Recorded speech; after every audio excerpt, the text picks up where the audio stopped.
Today's topic is about total parenteral nutrition. It is given particularly in patients who cannot or should not use their GI tract or gastrointestinal tract.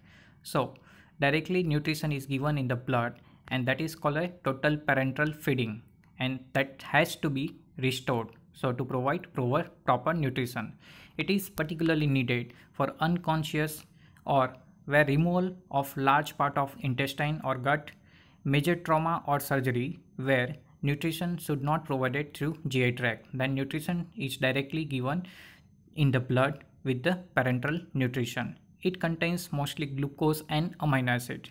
So in this preparation, about 10 to 30% is glucose, while 1 to 1.5 gram per kilogram body weight protein is utilized. Further, a fat emulsion is also present, which is containing 1 to 4 gram of fat per kilogram body weight. So composition is quite different from the balanced diet, but majority part of protein and fat is taken care.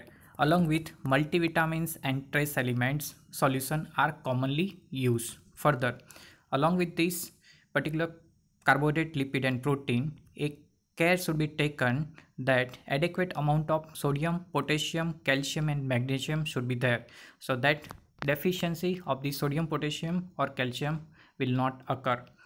The solution may be infused through one of the large vessels like subclavian vein or superior vena cava, where the blood flow is sufficient to dilute the hypertonic solution. So it is taken care to properly provide and in a bigger veins.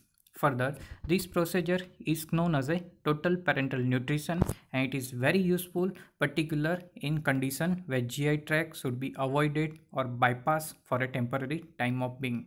So that's all about TPN or total parenteral nutrition.